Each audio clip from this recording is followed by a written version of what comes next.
Welcome to Stockholm. To get through a day in a city like this, you don't need years of formal study. You just need a specific set of tools that you can carry with you and use immediately. Before we step out onto the cobblestones, we need to prepare. We're selecting the most useful pieces of the language that will help us navigate from morning until night. Our first priority is mastering the three unique Swedish vowels, O, A, and U. To get the sounds right, lean on familiar English words. O sounds like or, E sounds like air, and U sounds like the in burger. Understanding how to pronounce these three letters helps you recognize almost any Swedish word you see on a street sign or a menu. We also need the basics for time and commerce. That includes numbers 1 through 20, as well as the days of the week and the months of the year. To describe what's around us, we'll add the primary colors and terms for close family members: mama, papa, bror, and syster. Most Swedish sentences follow a predictable pattern. You start with a subject, follow it with a verb, and end with the object.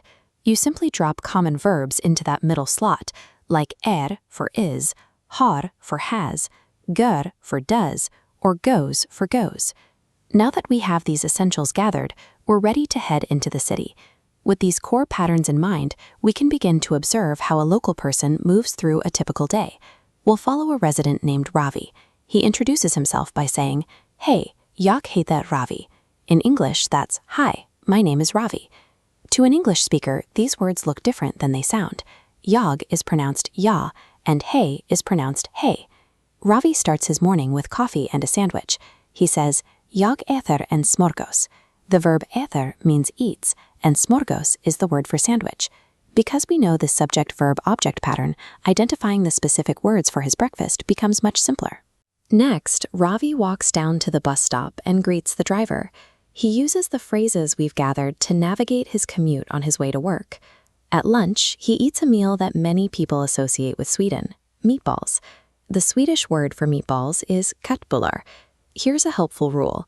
When a word starts with a K followed by a vowel, like that K is pronounced like sh, so it sounds like köttbullar. Learning shifts like these helps your pronunciation sound more natural when you're speaking with people in the city. As the day ends, Ravi takes a walk in the park. The atmosphere is quiet as the sun begins to set over the water. He expresses how he's feeling by saying, "Jag känner mig glad," which means, "I feel happy," and "Jag tycker om Sverige," I like Sweden. The word for the country, Sverige, has a soft ending. You pronounce it Sverige. Even when Ravi is talking about his feelings, he's still using the same basic sentence structure he used to describe his breakfast. Let's review the 5 phrases from Ravi's day that will be most useful for you to remember. Hey for hello, tack så mycket for thank you very much, jag heter for my name is, jag bor for I live, and vi ses for see you. These 5 phrases are the ones you'll find yourself using most frequently in your daily interactions around the city. Let's see what you've picked up with a short 3-question quiz. You can pause if you need a moment to think of the answer. Question 1.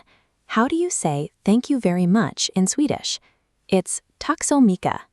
Question 2. What does smörgås mean in English? It means sandwich. Question 3. Translate the sentence, "I live in Stockholm." That is, jag bor i Stockholm.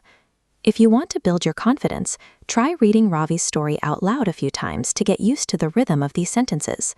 Spending a little time each day with these core tools is how you truly start to become comfortable with the language.